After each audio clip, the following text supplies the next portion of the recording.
ਫਾਜ਼ਿਲਕਾ ਇਲਾਕੇ ਵਿੱਚ ਲੋਕਾਂ ਨੂੰ ਚੰਗੀਆਂ ਸਿਹਤ ਸੁਵਿਧਾਵਾਂ ਦੇਣ ਦੇ ਮੰਤਵ ਨਾਲ ਨਵ ਜੀਵਨ ਹਸਪਤਾਲ ਫਾਜ਼ਿਲਕਾ ਵੱਲੋਂ ਇੱਕ ਵੱਡਾ ਉਪਰਾਲਾ ਕੀਤਾ ਗਿਆ ਹੈ ਅਤੇ ਇਹ ਉਪਰਾਲਾ ਕੀਤਾ ਗਿਆ ਹੈ ਕਿ ਫਾਜ਼ਿਲਕਾ ਸ਼ਹਿਰ ਵਿੱਚ 16 ਸਲਾਈਸਿਸ ਸੀਟੀ ਸਕੈਨ ਮਸ਼ੀਨ ਦਾ ਅੱਜ ਆਰੰਭ ਕੀਤਾ ਗਿਆ ਹੈ, ਜਿਸ ਬਾਰੇ ਜਾਣਕਾਰੀ ਦਿੰਦੇ ਹੋਏ ਨਵਜੀਵਨ ਹਸਪਤਾਲ ਤੋਂ ਡਾਕਟਰ ਸ਼ਿਤੀ ਧੂੜੀਆ ਤੇ ਡਾਕਟਰ ਰੇਣੂ ਧੂੜੀਆ ਨੇ ਕੀ ਕੁਝ ਕਿਹਾ। ਇਹ ਸਭ ਕੁਝ ਜਾਣਨ ਲਈ ਸਾਡੇ ਨਾਲ ਬਣੇ ਰਹੋ ਅਤੇ ਸਾਡੀ ਪੂਰੀ ਕਵਰੇਜ ਵੇਖੋ।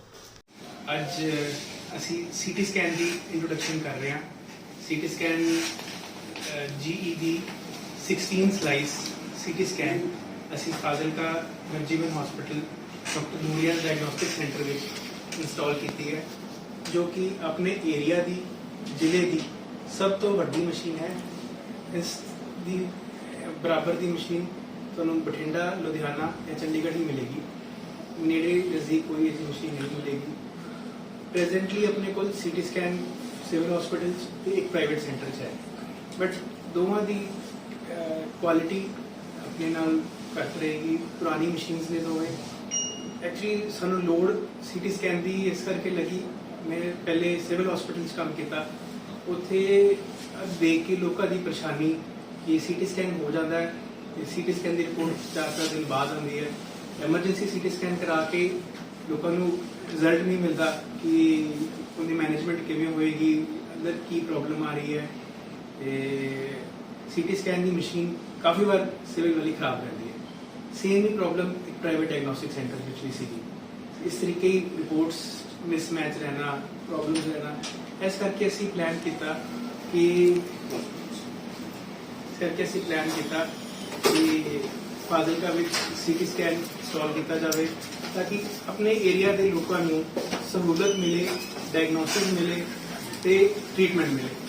ਜੋ ਕਿ ਆਮ ਤੌਰ ਤੇ ਮਾਨਤਾ ਹੈ ਕਿ ਕਿਸੇ ਦੀ ਵੀ ਸੀਰੀਅਸ ਇੰਜਰੀ ਹੋ ਜਾਂਦੀ ਹੈ, ਨਾਲ ਦੇ ਨਾਲ ਉਹਨੂੰ ਸ਼ਹਿਰ ਤੋਂ ਬਾਹਰ ਜਾਣਾ ਪੈਂਦਾ। ਉਹ ਪ੍ਰੋਬਲਮ ਨੂੰ ਫਸਟ ਹੈਂਡ ਤੇ ਡਾਇਗਨੋਸ ਕਰਨਾ ਵੀ ਕਿੰਨੀ ਸੀਰੀਅਸ ਪ੍ਰੋਬਲਮ ਹੈ, ਕਿੰਨੀ ਪ੍ਰੋਬਲਮ ਹੈ ਕਿ ਅਸੀਂ ਫਾਜ਼ਿਲਕਾ 'ਚ ਉਹਨੂੰ ਮੈਨੇਜ ਕਰ ਸਕਦੇ ਹਾਂ। ਉਹ ਚੀਜ਼ ਨੂੰ ਦੇਖਣ ਵਾਸਤੇ ਆਪਾਂ ਸੀਟੀ ਸਕੈਨ ਦੀ ਰਿਕੁਆਇਰਮੈਂਟ ਨੂੰ ਫੀਲ ਕਰਕੇ ਸੀਟੀ ਸਕੈਨ ਦੀ ਇੰਸਟਾਲੇਸ਼ਨ ਕੀਤੀ ਹੈ। ਜਿਵੇਂ ਕਿ ਸਿਰ ਦੀ ਚੋਟ, ਹੁਣ ਸਿਰ ਦੀ ਚੋਟ ਵਿੱਚ ਛੋਟੀ ਵੀ ਚੋਟ ਬਹੁਤ ਜ਼ਿਆਦਾ ਇੰਜਰੀ ਕਰ ਸਕਦੀ ਹੈ। ਹਲਕਾ ਜਿਹਾ ਸੱਟ ਲੱਗੀ ਤੇ ਅੰਦਰ ਬਲੀਡ ਹੋ ਸਕਦਾ ਹੈ, ਕਿਸੇ ਦੇ ਜ਼ਿਆਦਾ ਸੱਟ ਲੱਗਣ ਤੇ ਵੀ ਬਲੀਡ ਨਹੀਂ ਹੋ ਸਕਦਾ। ਇਸ ਚੀਜ਼ ਨੂੰ ਅਸੀਂ ਸਿਰਫ ਚੈੱਕ ਕਰਨ ਦਾ ਤਰੀਕਾ ਸਾਡੇ ਕੋਲ ਸੀਟੀ ਸਕੈਨ ਹੀ ਹੈ। ਸੀਟੀ ਸਕੈਨ ਨਾਲ ਦੇ ਨਾਲ ਆਪਾਂ ਸੀਟੀ ਸਕੈਨ ਹੈਡ ਦਾ ਕਰ ਲਿਆ, ਦੇਖ ਲਿਆ ਬਲੀਡ ਕਿੰਨੀ ਹੈ ਤੇ ਉਹਨੂੰ ਮੈਨੇਜ ਅਸੀਂ ਸਿਰਫ ਦਵਾਈਆਂ ਨਾਲ ਕਰ ਸਕਦੇ ਹਾਂ ਜਾਂ ਉਹਨੂੰ ਮੈਨੇਜ ਅਸੀਂ ਆਪਰੇਟ ਕਰਕੇ ਕਰਨਾ ਹੈ। ਜੇ ਆਪਰੇਟਿਵ ਹੈ ਫਿਰ ਆਪਾਂ ਨੂੰ ਬਾਹਰ ਭੇਜਣ ਦੀ ਲੋੜ ਪਏਗੀ। ਬਾਕੀ ਉਸ ਤੋਂ ਇਲਾਵਾ ਸਾਰਾ ਕੁਝ ਫਾਜ਼ਿਲਕਾ ਵਿੱਚ ਸਹੂਲਤ ਹੈਗੀ ਹੈ।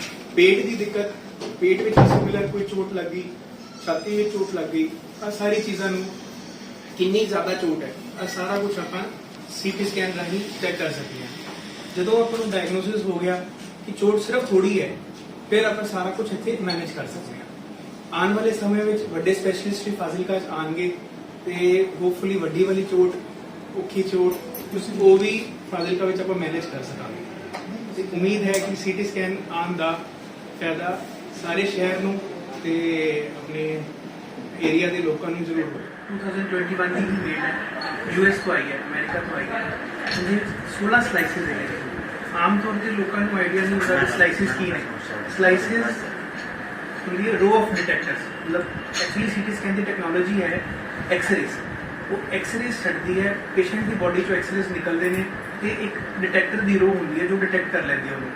ਉਸ ਹਿਸਾਬ ਨਾਲ ਅੱਗੇ ਪਰਫਾਰਮੈਂਸ ਦੇਖਦੀ ਹੈ। ਬੇਸ਼ੱਕ ਨਹੀਂ ਹੈ ਪਿੱਛੇ ਤੇ ਜਿੰਨੀ ਜ਼ਿਆਦਾ ਰੋਜ਼ ਆਫ ਡਿਟੈਕਟਰ ਹੋਏਗੀ, ਉਨੀ ਹੀ ਜ਼ਿਆਦਾ ਕਲੈਰਿਟੀ, ਉਨੀ ਹੀ ਜ਼ਿਆਦਾ ਡਿਟੇਲਸ ਤੇ ਉਨੀ ਹੀ ਜਲਦੀ ਸਕੈਨ ਹੋ ਜਾਏਗਾ।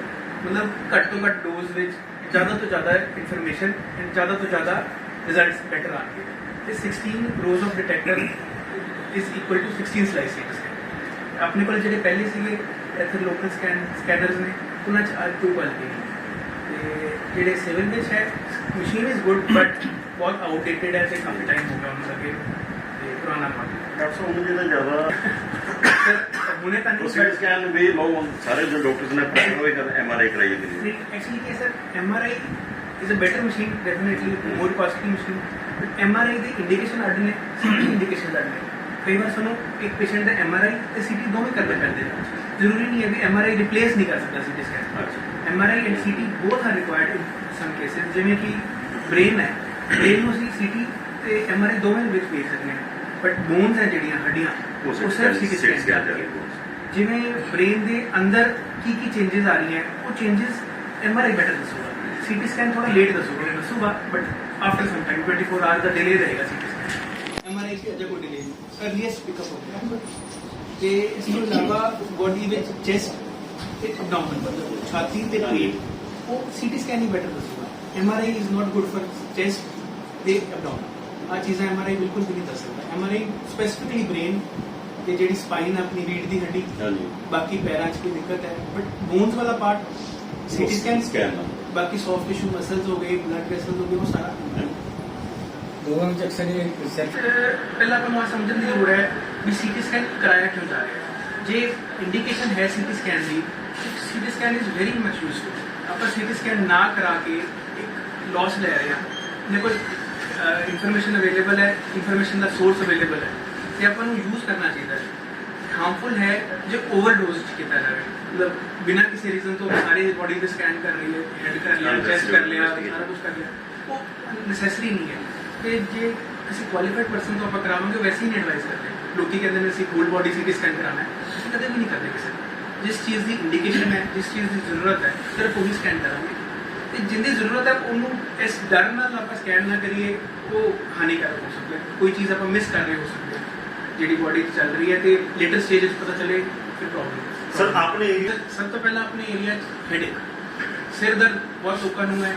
ਸਿਰ ਦੀ ਰੀਜ਼ਨ ਨਹੀਂ ਸਮਝ ਆਉਂਦਾ, ਜਿਸ ਨੋਰਮਲ ਮੈਡੀਸਿਨ ਟਰਾਈ ਕਰ ਲਿਆ ਨਹੀਂ ਕਾਜ਼ ਮਿਲ ਰਿਹਾ, CT ਸਕੈਨ ਹੈਡ ਬਹੁਤ ਜ਼ਰੂਰੀ ਹੈ।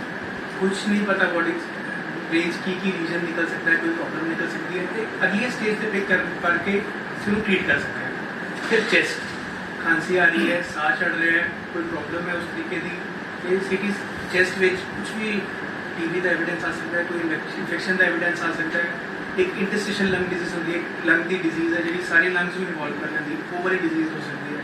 ਉਸ ਤੋਂ ਇਲਾਵਾ ਪੇਟ ਵਿੱਚ ਆਪਣੇ ਏਰੀਆ 'ਚ ਲਿਵਰ ਡਿਜ਼ੀਜ਼ ਕਾਫੀ ਕਾਮਨ ਹੈ, ਐਲਕੋਹਲ ਕਾਰਨ ਐਲਕੋਹਲ ਡਰਿੰਕ ਜ਼ਿਆਦਾ ਹੈ ਤੇ ਲਿਵਰ ਦੀ ਡਿਜ਼ੀਜ਼ ਬਹੁਤ ਕਾਮਨ ਹੈ। ਉਹ ਵਾਲੇ ਕੇਸਿਸ ਵਿੱਚ ਲਿਵਰ ਦੀ ਡਿਜ਼ੀਜ਼ ਕਿੰਨੀ ਐਕਸਟੈਂਟ ਤੱਕ ਹੋ ਚੁੱਕੀ ਹੈ, ਪੇਟ ਵਿੱਚ ਪਾਣੀ ਹੈ ਜਾਂ ਨਹੀਂ ਹੈ ਤੇ ਲਿਵਰ ਵਿੱਚ ਕੋਈ ਰਸੌਲੀ ਬਣ ਗਈ ਹੈ ਕਿ ਨਹੀਂ, ਉਹ ਸਿਰਫ CT ਸਕੈਨ ਦੱਸ ਸਕਦਾ। Ultrasound is not possible, not appropriate major to diagnose that. ਉਸ ਤੋਂ ਇਲਾਵਾ ਫੀਮੇਲਸ ਦੇ ਰਸੌਲੀ ਹੋ ਜਾਂਦੀ ਹੈ, ਅੰਡੇਦਾਨੀ ਦੇ ਰਸੌਲੀ, ਬੱਚੇਦਾਨੀ ਦੇ ਰਸੌਲੀ, ਉਹ ਸਾਰੀ ਚੀਜ਼ਾਂ ਪੇਟ ਕੁਝ ਵੀ ਸਸਪੈਕਟਡ ਕੈਂਸਰ ਦਾ ਸੋਰਸ ਹੈ, CT ਸਕੈਨ ਇਜ਼ ਬੈਸਟ।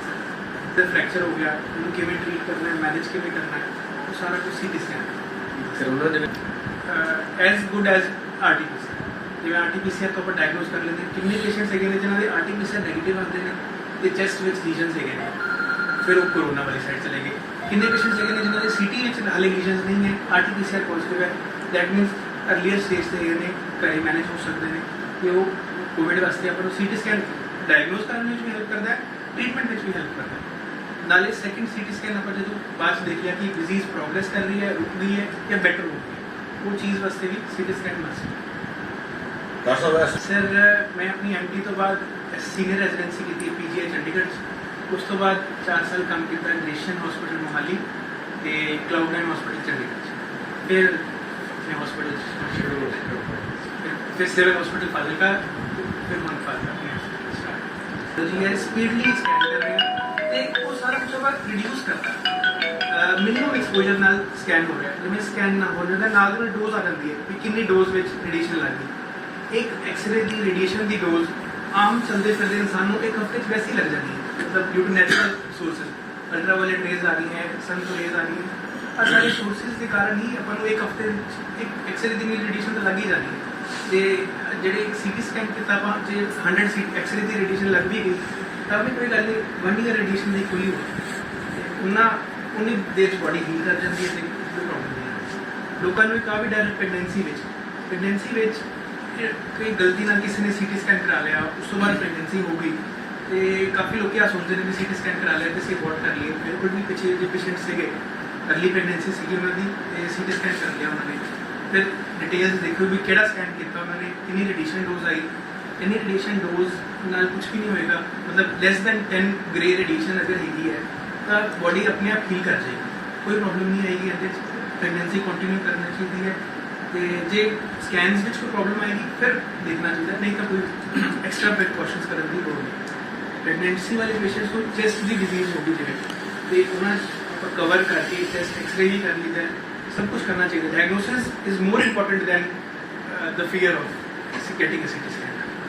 ਚੀਜ਼ ਨੂੰ ਡਾਇਗਨੋਸ ਕਰਕੇ अर्ਲੀ ਪਕੜ ਕੇ ਟ੍ਰੀਟ। ਮਾਨਤਾ ਹੈ ਆਮ ਤੌਰ ਤੇ ਪਿੰਡ ਵਾਲੇ ਲੋਕਾਂ 'ਚ ਕਿ ਸੀਟੀ ਸਕੈਨ ਸਿਰਫ ਹੈਡ ਦਾ ਤੇ ਚੈਸਟ ਦਾ ਕੀਤਾ ਜਾਂਦਾ। ਸੀਟੀ ਸਕੈਨ ਬੋਡੀ ਦੇ ਸਾਰੇ ਆਰਗਨਸ ਦਾ ਕਰ ਸਕਦੇ ਹਾਂ, ਸਿਰ ਤੋਂ ਲੈ ਕੇ ਪੈਰਾਂ ਤੱਕ। ਸਿਰ, ਸਾਈਨਸਿਸ, ਹੈਡੇਕ ਦਾ ਇੱਕ ਬਹੁਤ ਵੱਡਾ ਕਾਜ਼ ਹੈ ਸਾਈਨਸ। ਨੱਕ ਦੀ ਹੱਡੀ ਟੇਢੀ ਹੈ, ਅੰਦਰ ਇਨਫੈਕਸ਼ਨ ਹੋ ਗਈ ਹੈ, ਆਪਾਂ ਨੂੰ ਪਤਾ ਨਹੀਂ ਚੱਲਦਾ। ਇਸ ਤੋਂ ਇਲਾਵਾ ਗਲੇ ਦਾ ਆਵਾਜ਼ ਚੇਂਜ ਹੋ ਗਈ ਹੈ, ਗਲੇ 'ਚ ਬਲੀਡਿੰਗ ਆ ਰਹੀ ਹੈ, ਕੈਂਸਰ ਦਾ ਸ਼ੱਕ ਹੈਗਾ ਤੇ ਆਪਾਂ ਨੂੰ ਨੈਕ ਦਾ ਕੈਂਸਰ ਦੇਖਣਾ ਚਾਹੀਦਾ, ਸੀਟੀ ਸਕੈਨ ਕਰਨਾ ਚਾਹੀਦਾ। ਚੈਸਟ ਜਿਵੇਂ ਆਪਾਂ ਡਿਸਕਸ ਕੀਤਾ, ਟੀਬੀ, ਕੋਵਿਡ ਦੇ ਇਨਫੈਕਸ਼ਨ ਦੇ ਚਾਂਸਸ, ਕੈਂਸਰ ਦੇ ਚਾਂਸਸ ਸਾਰੇ ਚੈਸਟ ਵੀ ਆਪਾਂ ਦੇਖ ਸਕਦੇ ਹਾਂ।